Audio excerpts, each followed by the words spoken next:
अब तो एनडीए का जब चुनाव होता है जो जानते नहीं ना है आजकल ये कैसा चुनाव है। ये आम जनता का कोई वोट थोड़ी है, ये लिमिटेड लोगों का वोट है। और आप जान ही रहे हैं कि कैसे कितना कोई मेहनत करता है। कुछ जगह पर तो हम लोगों को आश्चर्य हुआ है। नमस्कार, न्यूज फॉर नेशन देख रहे हैं आप। मैं हूं आपके साथ रश्मि। बिहार में एमएलसी चुनाव के जो परिणाम आए हैं वो चौंकाने वाले हैं, ये कहना है बिहार के मुख्यमंत्री नीतीश कुमार का, क्योंकि कई एक ऐसे सीट हैं जहां पर जीतने की उम्मीद थी, लेकिन इसके बावजूद जेडीयू वहां से हार गई। चाहे हम गया की बात करें, नालंदा की बात करें, ये सब भी जेडीयू की सिटिंग एमएलसी की सीट थी, गढ़ माना जाता था, लेकिन इसके बावजूद इन सीटों से हार हुई है, जिसको लेकर अपनी चिंता जाहिर की है सीएम नीतीश कुमार ने। और इस बार के एमएलसी चुनाव की अगर हम बात करें तो तमाम पार्टियों ने अपनी पूरी ताकत झोंक दी। हर दिन प्रचार प्रसार की जो तस्वीरें हैं वो बिहार से देखने को मिलती, लेकिन जो नतीजे हैं वो काफी ज्यादा चौंकाने वाले आए। चाहे बीजेपी की बात करें, जेडीयू की बात करें, कई एक ऐसी सीटें हैं जो इन दोनों के ही हाथ से निकल गई, जिसको लेकर आज सीएम नीतीश कुमार ने अपनी चिंता जाहिर की है और ये बताया है कि हम तो उस सीट को लेकर निश्चिंत थे, लेकिन इसके बावजूद उस सीट से हमारी हार हुई है, जिसके बाद सोच विचार करने की जरूरत है। ऐसे में एमएलसी चुनाव के नतीजे आने के बाद क्या कुछ कहा है बिहार के मुख्यमंत्री नीतीश कुमार ने, अपनी हार को किस तरह से सीएम नीतीश कुमार ने लिया है, छोड़े जाते हैं आपको उस पूरे बयान के साथ।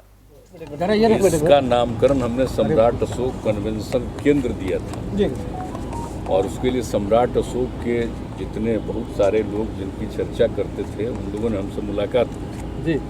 15-16 ईस्वी में हम लोगों ने बात किया कि इसका एक सरकारी ये होना चाहिए उनकी जयंती का। तो उसी में हम लोगों ने कहा कि कब उनका था, क्योंकि इसका कोई ऑफिशियल कोई चीज़ नहीं था, लेकिन फिर भी हुआ कि उनका अष्टमी से बहुत मतलब था। तो वही सम्राट अशोक का अष्टमी के दिन ये तय किया गया। और उसमें जानते हैं बड़े एक्सपर्ट लोग, जरा पुराना सब कागज़ निकाल के देख लीजिएगा, तो बहुत लोग कहे कि उनका तो कोई है ही नहीं नाम, कैसे इसका नाम दिए हैं कि उसी दिन उनका जन्म हुआ, उनका जयंती का तो कुछ पता नहीं। तो उसी का जवाब हमने दिया था कि अष्टमी के कारण ही ये सब जगह से राय लिया है, तो लोगों ने माना है। तो इसलिए सम्राट अशोक जी का ये अष्टमी के दिन जयंती का हम लोगों ने रखा है।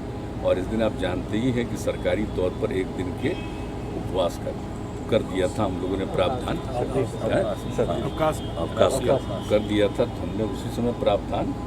और उसके बाद यहाँ पर भी एक, चूँकि उनका तो कोई तस्वीर पहले से नहीं न है, तो एक उसी तरह से बना करके, तो देखिएगा दोनों रूप में, तो उनका स्वरूप बना करके काफ़ी एक्सपर्ट लोगों को बुला करके वही यहाँ पर तस्वीर, तो हम तो हर बार आकर के यहाँ पर करते रहते हैं माल्यार्पण, और नाम भी यही रखा था।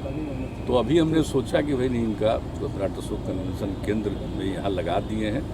तो आज के दिन जब इसका हम लोगों ने बनाए हुए हैं, आज एक विशेष समारोह बनाए हुए हैं, तो यहाँ पर चूँकि हम लोगों ने एक मूर्ति एक सांकेतिक रूप से हम लोगों ने स्थापित किया है, तो इसी को एक राजकीय समारोह इसको भी बनाना है, इसका भी माल्यार्पण करने के लिए। तो हम तो आते हैं बराबर आकर के करते हैं, ये आप लोग नहीं देखे होंगे, कोई देखे भी होंगे, हम जब भी आते हैं तो करते हैं माल्यार्पण। सबको इसी दिन करना चाहिए सर, कुछ लोग हाँ, आज के दिन तो करना चाहिए, यही मेरे मन में बात आई, तो इसलिए हम तो आज भी आकर के कर रहे हैं। वैसे तो जब हम यहाँ आते हैं तब करते हैं, तो वो करते हुए इसका भी एक सब दिन के लिए एक राजकीय समारोह के रूप में इसका भी इसको भी शामिल कर दिया। एक सवाल है सर, मुख्यमंत्री जी, एमएलसी चुनाव में जो नतीजे आए, एनडीए को भी बढ़त मिली है अच्छी खासी, क्या कहेंगे उस एमएलसी चुनाव के जो नतीजे आए, एनडीए को भी बढ़त मिली है उसमें अच्छी खासी, उस पर क्या कहेंगे? अब तो ठीक ही है, अब तो एनडीए का जब चुनाव होता है जो जानते नहीं ना है आजकल ये कैसा चुनाव है।